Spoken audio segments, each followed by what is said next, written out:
I'm not going all the way through for several reasons. The way I drill a hole whenever it's got to go in one place and connect to the other place is I draw some lines that'll help me locate where that thing is. In this case, I'm just going to use a nail and just run it in that hole on the threaded end of this hole, lightly mark that. And then I'm going to draw some lines that I can connect and have something to give me something to aim at. So that hole ends up right there. And it starts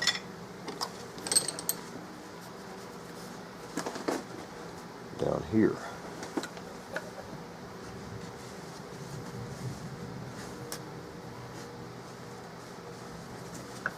So if I draw a line from there to there,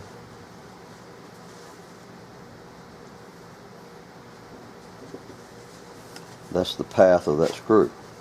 And I will go in from both ends. It's easier to go in from both ends and meet in the middle. I can't get it apart. Come on, thing. It's a pretty good fit, and it won't come apart and just push together. There we go. That's really snug. I got a lot of pressure on the sides of this trigger tank. A lot of pressure. So I've already started my hole in there. I've got a line that gives me my direction, and I'm going to start from here and keep going with that line, and I'm going to connect in the middle.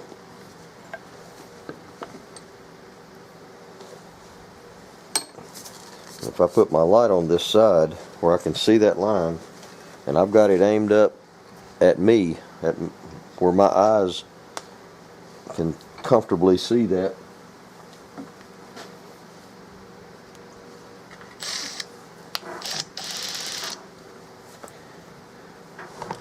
and just drill it. I just connected. Now I have got the smallest size diameter bit that would let that screw pass through, and I stay to the back of that hole, so if there's any pressure put on there, it's going to be pulling all that metal back.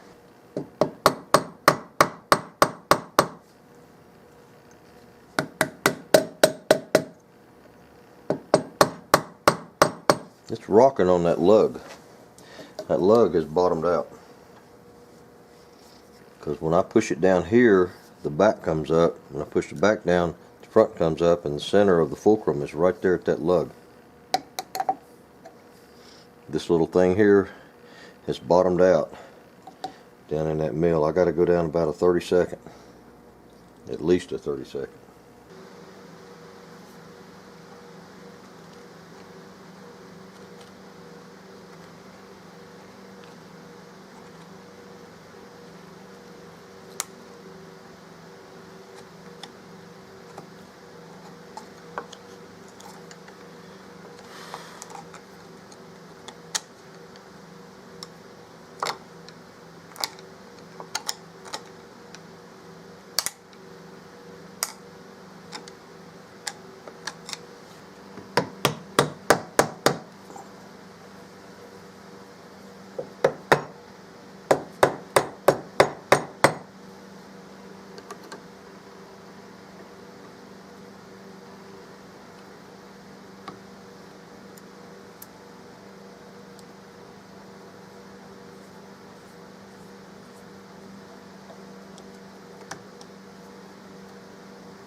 That's one and a heavy half. I've got another 30 seconds to go down right there.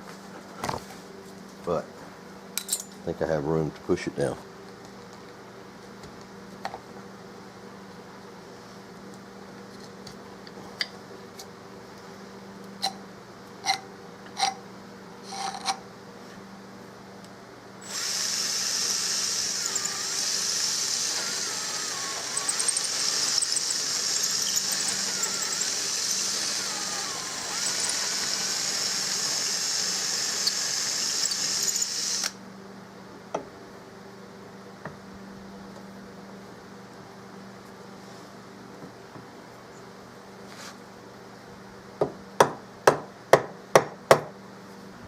I have the top and the bottom in place, and I've got this back screw in, and I've got this thickness 1 7/16 top to bottom correct.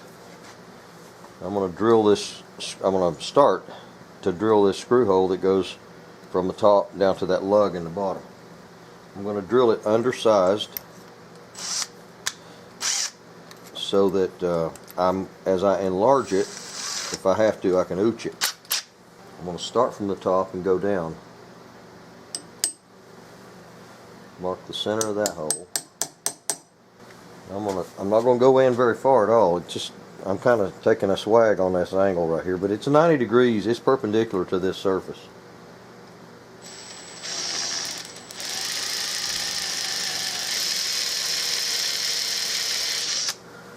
Alright, I'm going in about a third of the way.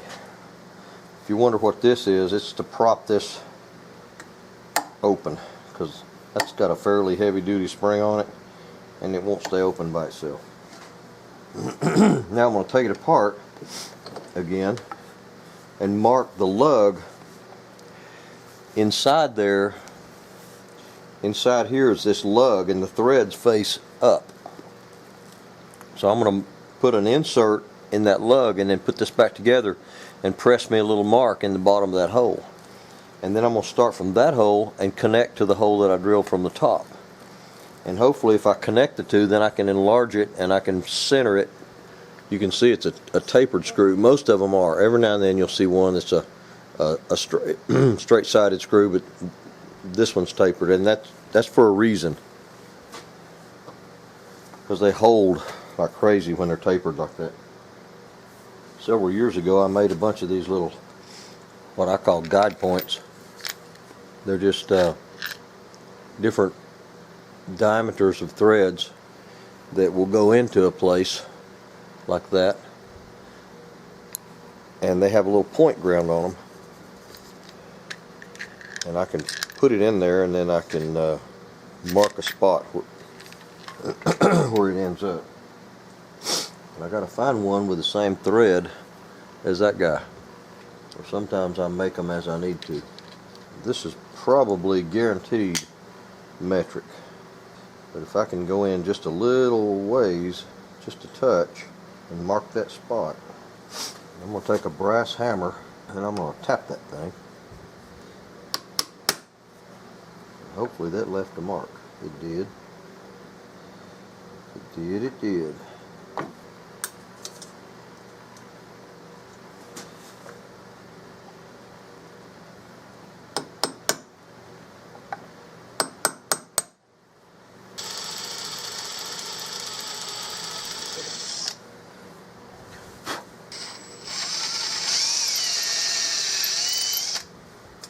That drill bit, perfect for the small diameter of that lug screw, but I've got to make it bigger for the big diameter of that lug screw.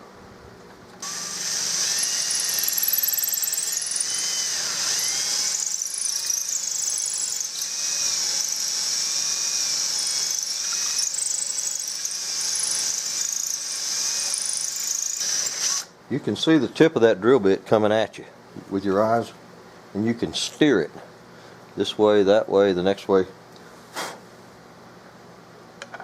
That's probably the most official, the most effective use of the term ooching.